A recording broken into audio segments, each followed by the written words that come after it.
Hey y'all, my name is Wyatt. I started my career in workforce development with the state of Kentucky in 2010. That experience ignited a deep passion for manufacturing within me. I started this show hoping to raise more awareness around the bright outlook manufacturing careers have.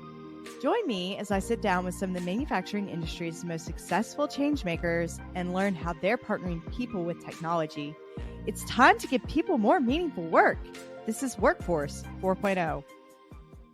Hey, y'all. Welcome back to another episode of Workforce 4.0. Today's guest, I have wanted to have on the show for a while now because of her expertise in people data and DE&I especially. But please welcome Sophie Bierly with Philly Shipyard.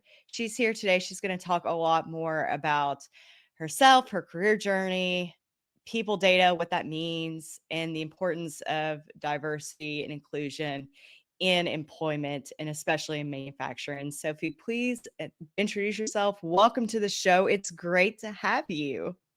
Thank you so much, Anne. I'm really excited to be here today. As you mentioned, I do DEI and culture strategy for Philly Shipyard, a mid-sized manufacturing organization in Philadelphia. And before that, I worked at a DEI research and consulting company that basically did both community and business-specific research across industries, including manufacturing, on employee engagement, HR policy, and diving into strategy plans to address the major findings there. Excellent. Yes. And I can't wait to really get more into that side of things because we think about DEI in manufacturing specifically. At least I do, because that's the industry that I work in. But there's Absolutely. so much other information and data that we could be leveraging as far as people and demographics go that we could borrow from other industries. And I'm really looking forward to getting into that a little bit more in the show today. Sophie, I got to give you the warm welcome of Workforce 4.0 before we get to that. Oh, thank you. And I got to ask you, if we were out somewhere and we were at a trade show or we were at an industry networking event and we were like, let's go do karaoke. I got to know what song you're singing. I've thought about this. I have never done karaoke out at a trade show, but just in case it does happen, I don't know if you're a Chappell Roan fan. She's become big pretty recently as a female pop singer, and I love her song Pink Pony Club. Actually came out a few years ago. It's like a ballad, it's a pop song, it's everything in one. I think it gets all the feels, so that's my go-to. I'ma keep on dancing at the pink. Yes! That's why I'm so glad you know it. So I'm a newly discovered fan of Chappell Roan. My sister-in-law turned me on to her. She's a huge fan. We've got to go see her in concert. And so we've been listening to her music just very recently. She's been on my radar, but that's one of her favorite songs is Pink Pony Club. So I'll have to tell her about this. I learned it at a drag show like a couple years ago, actually. And it was like, I had no idea who Chappell Roan was at the time. And it was just like an amazing song. And now you hear it on the radio. I was proud of her. It's really good. And another song that I think people probably know now because it's in the Target commercials, but maybe they don't know that's her, is Hot to Go. I didn't even know that was in the Target ads. Oh, wow. Yeah, I'm pretty sure it is. I'm pretty sure it's in the Target ads now. And it's, of course, I get the Target ads, but that's a popular song. Awesome. I appreciate it. Well, we'll see if we're both at a trade show together, we'll have to do karaoke and we can do all the Chappell Roan songs. I will definitely get up there and do Pink Pony Club with you. Oh, perfect. Absolutely. Awesome. Sounds good. That's a good one. So getting more into the conversation here and the purpose of why we're gathered for the show today. There's a lot to be learned from people and people data. And I don't think that we really have. First of all, we're having a hard time grasping data from machinery. This is all still a pretty new concept.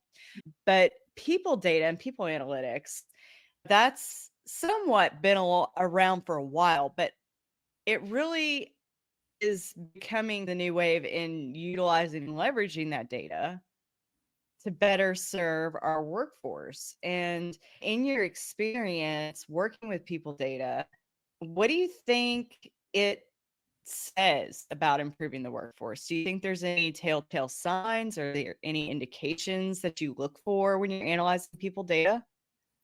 Yeah, so I guess I'll start with just saying that people data can mean so many different things. So we can talk a little Mm, bit about a few different types of that. There's employee engagement data, there's like diversity dashboards if you're thinking about the recruitment side and the hiring side, and also turnover, performance reviews. I think we actually got connected originally through SECI, which is recognition based people data. So there's absolutely a lot in the people data space that you can use and learn for. And I think just tracking anything is new outside of just who are we hiring, but what are they saying? What are they communicating? How are we communicating with them? But I think, of course, some of the major things we notice are prioritizing how that data impacts our recruitment strategies as well as retention strategies. And then I mm, think moving beyond that, tools based on recognition or performance evaluations can do a lot to track productivity and succession planning as well. So to me, people data is really about empowering employee voice through a system to really catch down on that equity piece. Because otherwise, you just like, who did you hear from? Which voices are louder? And of course, that can always exclude certain people in the room who aren't used to being in that space and don't have other people who look like them in that space. amen. Yeah. And the way that we're capturing the data, it's a digital version of the suggestion box in a way, Yeah, in some cases.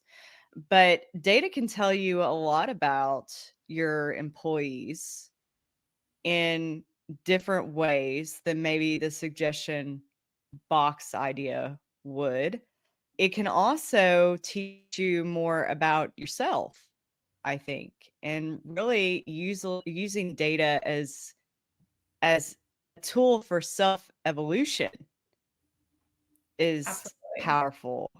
Have you ever seen companies that successfully have done that or taken that approach with maybe their leadership or training and development methods?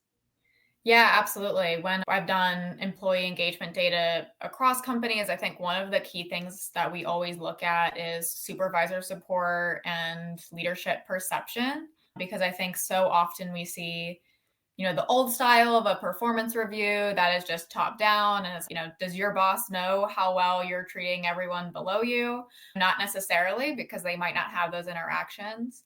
So focusing on giving people an opportunity to speak up. And what you do see is I think it really helps you focus in on who needs support, whether that's specific teams or specific areas, or also maybe specific people. Something we consistently see in employee engagement data is the need for more caregiver support, including Mm, directly from their management and supervisors. So I think when you take a look at all the different groups of people reporting up to their managers and how that differs from the entire team, it really enables you to focus in. And then you can figure out if you need to work on training, or you need to work on communication, or do they need to work on HR policy, a variety of different areas from there. and are those kind of some examples of the care support for employees, or what does that look like for just the normal hourly employee? What's a situation that do you think Yeah, I that think looks like? caregiver support is related to benefits and having fair living wages to support someone with their family in that region. And then also, as we started touching on, that management interaction between how are they supporting work-life balance when there's a need that comes up. For my kid's sick, I need to be able to pick them up early for a doctor's appointment even when you're not sick. All of that, as an hourly employee, you're subject to certain standards. You're supposed to be there at a certain time usually and leave at the same time as other people. And caregivers often need to, it's not that they don't want to work or can't hit all the hours, but they might need to just tweak a little bit where those hours lie at times. Having a little bit of flexibility and direct support is really huge for caregivers. And then outside of benefit, or specifically in benefits, I know we talk about like childcare subsidies or on-site childcare, a lot of things that really novel, strong leaders in the DEI space are doing for people with children in their families or people who are supporting adult dependents, whether it's their elderly parents or adults with disabilities in their family. So there's a wide range of things that you can do, but I think the biggest thing is to talk to your employees first and figure out what's affecting them, because there's often a lot of things you are doing right. And if you just go in and make changes, it might affect, you tweak one thing here and you're going to lose something from another area. As long as it's really tailored, you can see that impact. Yeah, I know we were talking about a little bit about being sick before the show today. How big, from a broader macro approach to DEI, is childcare and how that affects your female workforce? How big of an impact does that have?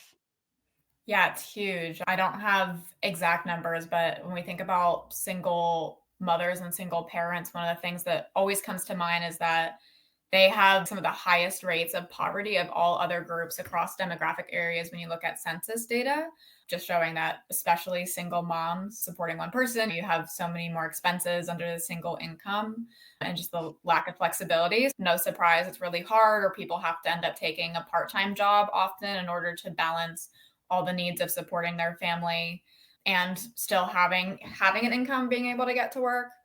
I think that's why there's a huge role from the business to support their employees in terms of, or any flexibility that you can give hourly employees. If you offer paid parental leave or even just PTO for someone to be able to use that time for not only their own sick leave, but someone else in their family's sick leave. Yeah, but we really see it. And actually something I've noticed looking at turnover data with companies is that you often see higher rates of voluntary turnover with women in the organization compared to men. And I think that's because when women, this is me speculating, but I think that's because when women are seeking to balance so many other things, they're going to make choices about where they work more than maybe other groups will. Because you look at a job description and the hours specifically say 12-hour shifts, and I can't, there's no way that I can do that. I mean, I'm doing the math, right? I'm like, okay, so Phoenix's bus leaves at 6:30 in the morning and it gets back at 3:30. And so then, okay, so I hire somebody, then so you calculate that into the equation. And childcare nowadays is not $20 in a pizza. I don't know who needs to hear this, but it's not $20 in a pizza. It depends on who you can find, but somebody that's a babysitter that you would be able to find is probably going to run you $12 an hour up to $20 an hour. Yeah. And every time I travel for a show, it's $1,000 for me to leave the house. Yeah. Wow. Just on childcare. Wow. Just from childcare. And yeah, it's astronomical. I don't think a lot of people probably understand that. It's not anybody else's problem, but I think we have to be super aware of that, because when we're facing these challenges in recruiting, absolutely, and we're trying to attract a wider range of employees, we have to be cognizant of the fact that single women cannot work 12-hour shifts. Oh yeah, absolutely not. And I think there's a lot that like a business specifically needs to do to support like offering different shifts, offering flexibility or different hours. But I think businesses also have the opportunity to collaborate with community stakeholders in their region, with local governments, with education systems, with workforce development boards, to let them know how important it is for you, because these are things that supporting childcare access and affordability are things that almost every region has some people working on. There's never enough funding for it. So being a part of that solution can go both ways. So maybe you can offer different flexibility, but maybe you can support agencies who can have closer childcare site or provide transportation that works better for your employees, things like that. Yeah, absolutely. Where do you think, and this is totally ad hoc here, but where do you think in relation to other industries maybe that you've worked in or seen or conducted some data analysis, where do you think manufacturing is on that range when it comes to being more flexible? Oh, absolutely. Manufacturing has a harder time with flexibility than other industries. Depends on the industry, of course. Like Industries like technology, they have a lot of options because a lot of technology you can bring at home, but you just can't bring a CNC machine home. You just can't. But there are Even other if you could, it would be extremely difficult to plug in. Oh, yeah. I mean, I don't know where you'd put it. Yeah, there's a lot. Bringing it back. Yeah, I can't imagine. But yeah, but compared to other industries, there are like other frontline working based industries that do have some similarities to manufacturing. Specifically, I've noticed a lot with healthcare. I'm working with a few different organizations and how it's just you have some people who are on the job, they don't have a computer to be able to go and access different things to easily. If you don't have a computer for part of your work, then that means that you can't do a whole lot of your work from home. But I think it also just impacts communication strategies and a whole wealth of other categories that affects an employee's experience. definitely. Yeah, I could see that for sure. Yeah, it's That's something that interesting. yeah, it's something we see a lot in the manufacturing space, really trying to offer more support for your workforce. Is that support only goes as far as you can communicate it and ensure that the employees have access to. And I don't know about the different organizations you've worked with, but we have some younger generation, some older generation. Phone works sometimes for some people and it doesn't for other people. A lot of them can get their emails, but maybe aren't the best at finding them. So it's a hard balance of if you have this great policy, you have this great program, but sometimes then companies find out our employees had no idea we had this great leave policy or we had this new initiative because they see their handbook once or at orientation. And it's hard to make sure that at a larger organization, all those different changes get back to them. So sometimes there's so much a company is doing that their employees just aren't aware of and can't fully utilize. Yeah, and we don't ever think about those things, I don't think, in orientation. I think you're thinking about, okay, these are the job requirements, and we're going to walk the floor, and there's a lot going on, and we've got safety. Here's the PPE that we need. It's always like you want to put other things before yourself. I think it's like human nature. So you put those aspects of the things, and then maybe you like forget to look at that stuff. Absolutely. And I just like picturing being that new hire who's there and you're nervous on your first day. And I've seen that with every company. You do a great job of offering everything at orientation, but then you've gotten content on 8 different categories. Some are safety related and some are that could be like something I'll look into later, but they don't all have the time to go do that, especially if they're an hourly employee. They might not have on the job time to go through their handbook and double check things and have someone close to them they can ask questions about that support. Things can fall off, or let alone, an employee who's been here for 6 years and now you started offering some great new benefit, but making sure that they really know about it, not just check the box, you got an update, but learned about it, or able to ask questions, have HR answer questions. All of that can be just a lot harder to communicate when people are on the floor and you can't just send everyone an email and assume that they read it. But in every industry, you can't send anyone an email and assume they read it, even in some of our more tech savvy industries, but it's that much harder for frontline workers. Definitely. Yeah, interesting. That's some really interesting takeaways that you shared. Thank you for that.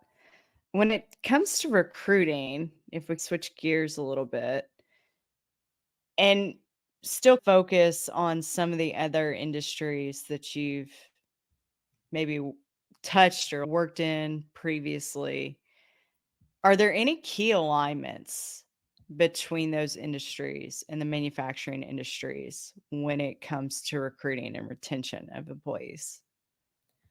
Yeah, so I can't say that I've worked on recruitment strategies with other organizations, but I think there are some recruitment strategies that I've worked on with manufacturing companies that apply in general, which is really trying to engage at the community level and treat recruitment and treat looking for new employees as every facet of how that person goes about their day. Like, where are they seeing the ads? How have they engaged with or heard about your company beforehand? What reputation does your company have? Do people know about it? What do they think of from anyone else in the community who's heard of your company in the past? So really trying to make sure that you are a part of the community and that you're sourcing from, so that there's a lot of trust. between the people who are looking for a job and the people who are trying to offer a job, because we're back and forth in our labor market. I don't know if we're over or under on hiring, but I think at the end of the day with manufacturing, skilled candidates really have a lot of choices. So it's really important to meet them where they're at and let them know that they're going to have a great long-term experience with your company, because they have other options if they are a skilled candidate. Absolutely. Yeah. You're certainly preaching to the choir there.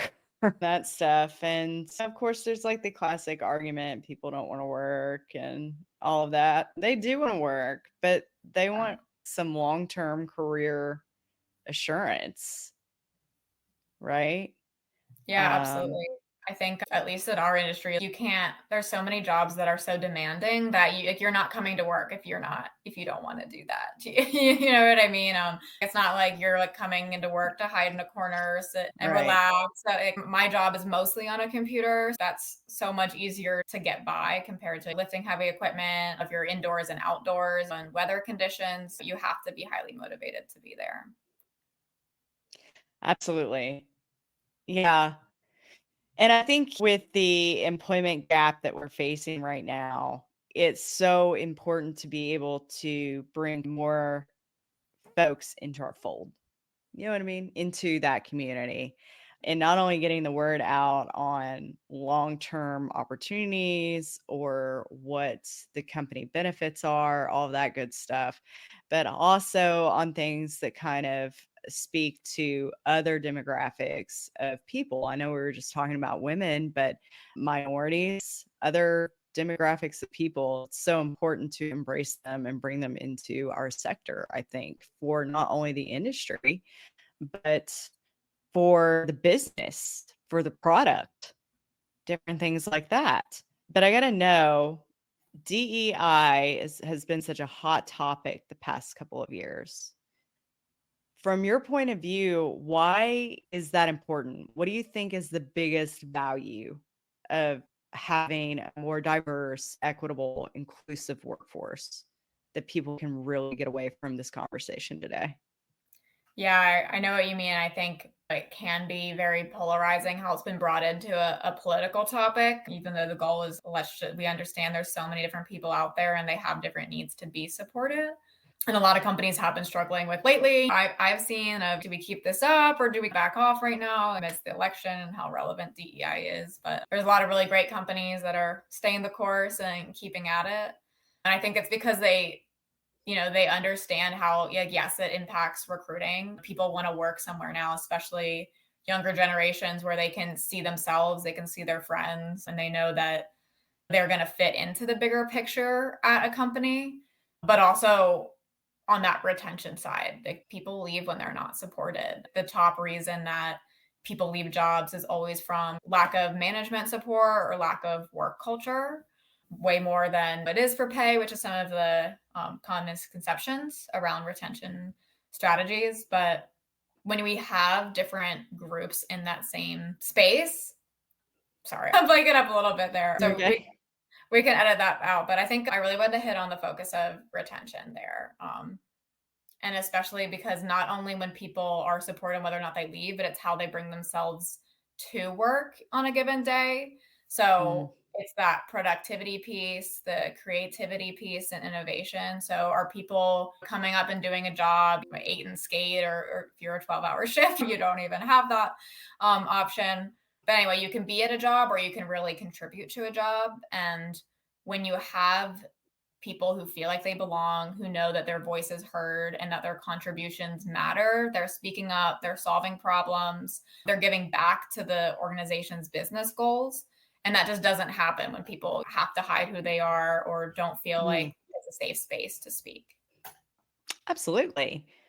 Have you ever been in a room like where you're like, I probably shouldn't say what's on my mind? That's like me 100% of the time. And probably, a lot of that's probably, we'll say 60% warranted, but no, I'm kidding. But or people speak up and then feel like it's shut down or it doesn't matter. So there's so much that people can do to make sure that voice is celebrated and rewarded, especially when it comes to solving problems and creativity. because everyone benefits if they get to share those things. So Absolutely. Yeah. And that should really be encouraged. Speak up, speak your mind. I had some great mentors along the way that were like, no, tell us what you're really thinking, and really pushed me out of my shell when it came to that. Because before that, it was awkward being in situations, especially if you're in a group of all men and they're all like, seem to be very uniformed in what they think. And you're like, I don't know if I should interject my 2 cents here or not. yeah. It's like the Homer Simpson meme. It's no. Yeah, I think like whenever you're the only in the room, whatever that group is, and you have a different opinion, you feel like, everyone's going to think because I'm this only person in this group, everyone thinks like that or whatever, or just that it's not as valuable because you don't fit in there. So we do a lot of working with companies to help them understand how those differences can be brought in to contribute to the greater innovation and creativity of that company. But it takes a whole lot of support from executives, management, as well as directly to the employees and really getting to each level. Yeah, I was thinking about another thing that you just said about politicizing DEI. Yeah. Too. And it's like a lot of people are, you're right. So many companies I feel like are pulling back on their efforts right now, but I don't know if we're talking about data, which this conversation is rooted in people data, right? And you're still looking at the data doesn't lie as far as openings per people in manufacturing projections, right? So if we're still going to have this gap is not going to go away. So why would you not do everything that you could for your business sake to fix this gap? Absolutely. I think in manufacturing specifically, you're talking about, I know there's a lot of like really great advanced manufacturing companies. I've worked a lot more with kind of that more industrial space, any manufacturing companies, less advanced, more labor intensive than predominantly machining. And there's a lot of people, like we said, who maybe don't want to work really long hours anymore. I think there's a cultural shift away from that in general with the younger workforce. But when you look at underrepresented groups, there's a lot of people who really just want a great job with great pay to support their families and might be a little bit less focused on some of those other things. So I think manufacturing companies who aren't actively seeking those other groups, specifically like immigrant communities, especially there's so many different countries who have been training people in the trades. So really accessing them can be really crucial to expanding your workforce, offering good jobs, and getting people who are more comfortable in the space of that you're offering them. It doesn't mean that we shouldn't still shift towards that flexibility, but we should also make sure we're shifting our attention to people who can meet us where we're at a little bit more. Absolutely. And if somebody's out there listening today and they are interested in getting the ball rolling on DEI strategies or how they can either leverage people data to impact their recruiting efforts or even meet their own workforce where they are in present day, what are some of the tips you would give them to get started on that process? Yeah, I think data really is everything. My biggest thing is making sure that anything create or do or try to change to support your people should have a direct impact on them. So it should have come from what the workforce is asking for, where they've identified shortcomings. So making sure that your approach is tailored to you and not just looking at another company and saying, great, they're doing that. Should we do that? Because that's where you can mark sometimes, even though it can be a little bit easier. And then after you have your tailored approach, using data and formalized systems to ensure that equity is rooted into any of your processes so that it accesses everyone.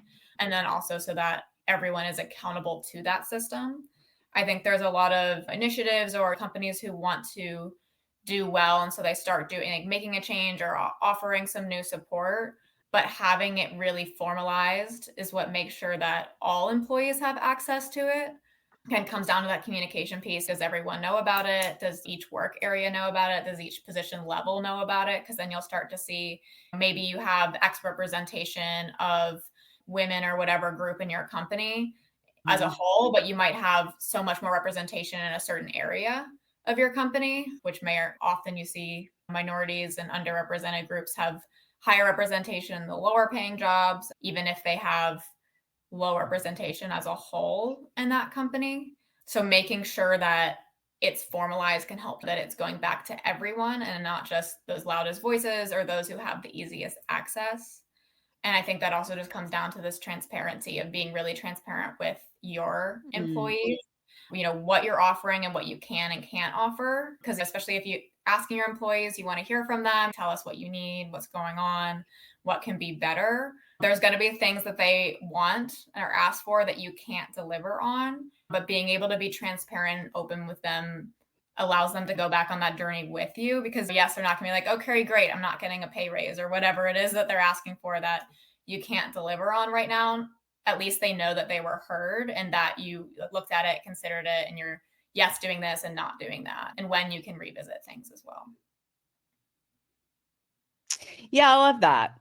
I love that. Just being transparent, honest, and a lot of marketing gurus that I have on the show would say just be the more yourself you are, essentially, the more of your tribe you're going to attract. And I think that kind of works with recruiting too. You just have to be absolutely transparent. You've got to let go of the people pleasing. Let it go. Yeah, because you Right? don't want to bring people in who can't match what you're offering. If what you're offering isn't exactly, if you're not telling them exactly what you're offering or what it's going to be like to work here, because then they're ultimately going to leave.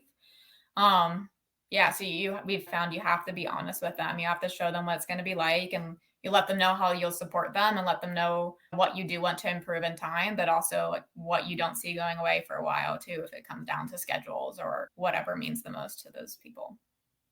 For sure.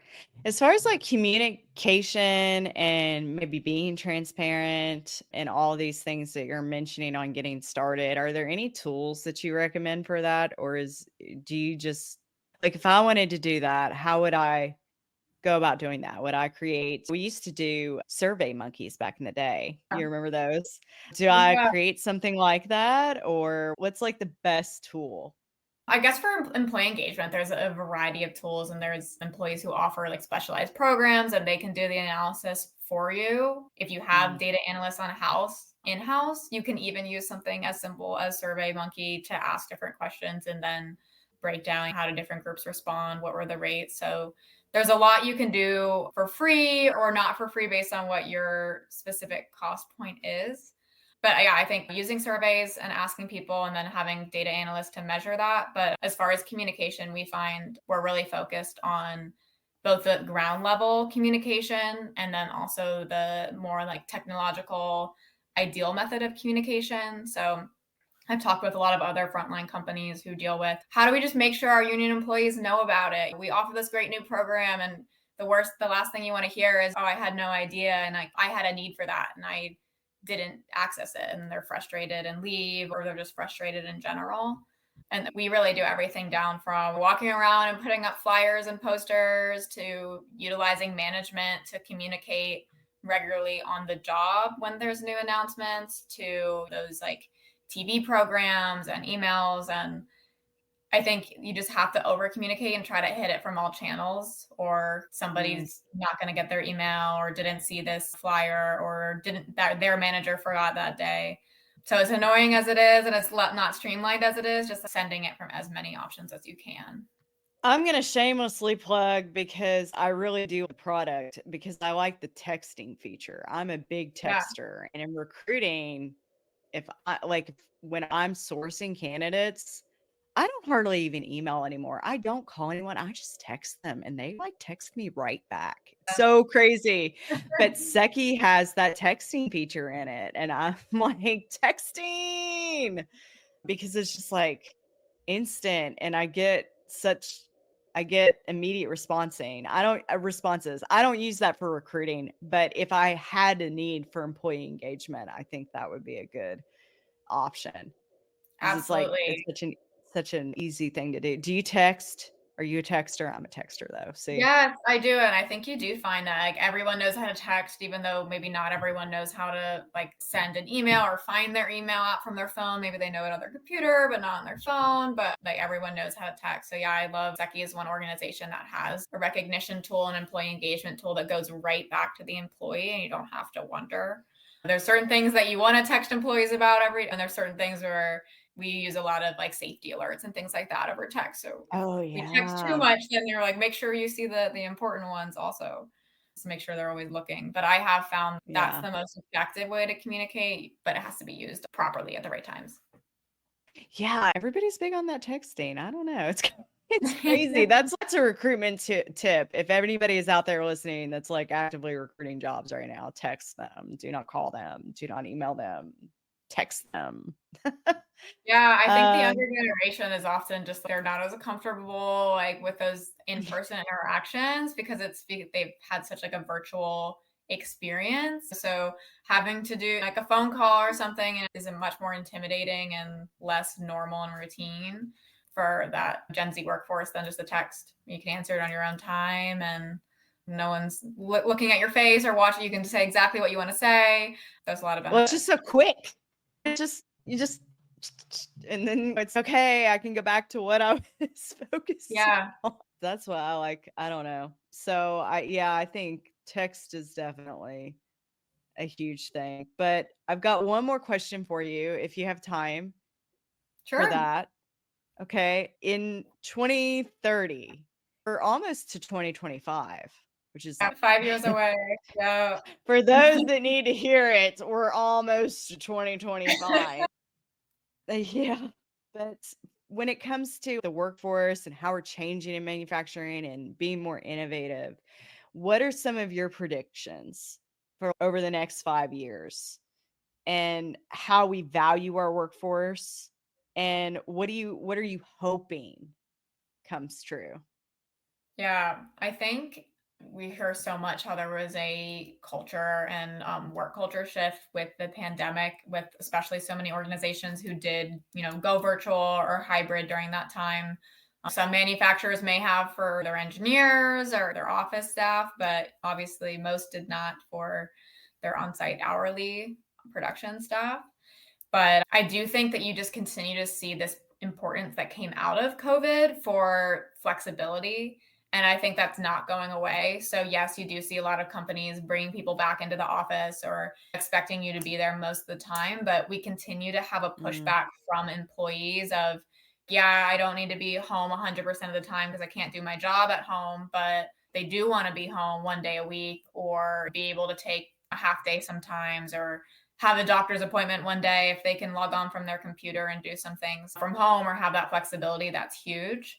But then outside of the office space in the manufacturing, I think flexibility will continue to hit in terms of that start time, end time. We were talking about a little bit before. So it's, can I come in a half an hour later today so I can take my kid to work, or offering different things like that for different people and continuing to prioritize paid time off so that, yes, if you maybe can't offer someone a different schedule, do they have paid or unpaid time that they can take that hour to go to a doctor's appointment or to pick someone up or to have an emergency with your family and go be able to address that and be with them for that time. So I think flexibility will be that key that we see.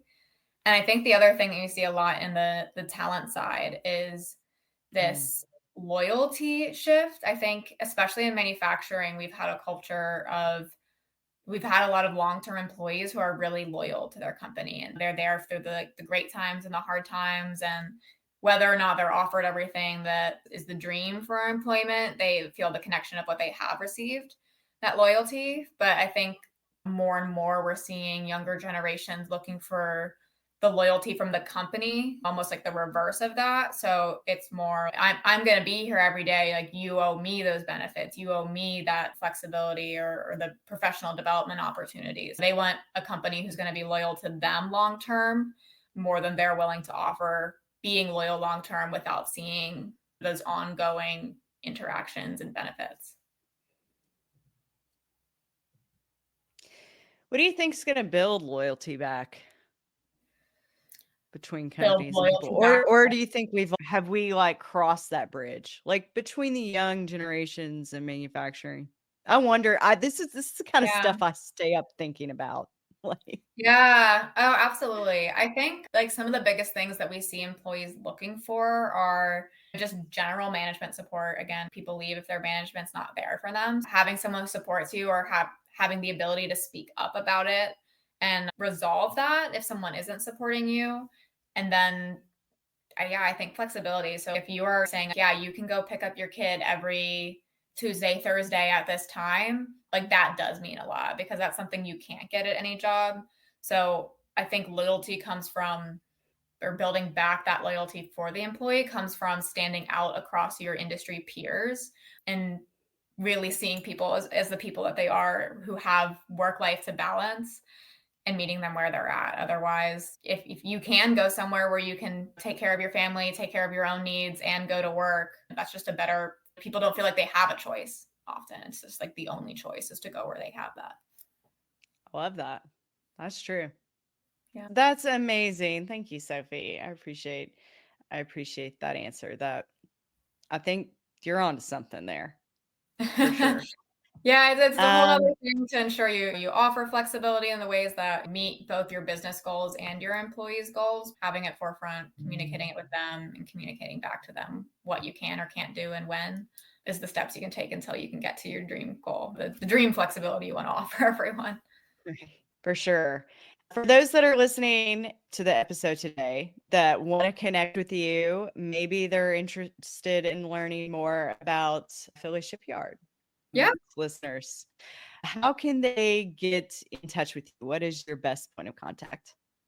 So I'm on LinkedIn. My name is Sophie Bierly. I'm also, my work email is full access to anyone who wants to reach out to me. I love getting to know other businesses and other community organizations who are doing great work for their employees or looking how to do it better. And my email is just my first and last name. So sophie.bierly@phillyshipyard.com.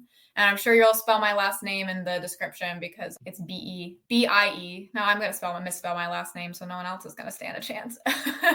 So for those listening, you can also find Sophie's information linked to the show notes as well. But Sophie, I really appreciate the conversation today.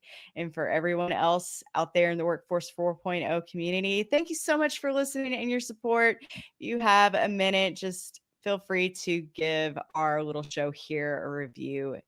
In the meantime, we'll see you next time on Workforce 4.0. Thank you, Anne. Thank you, everyone, for listening.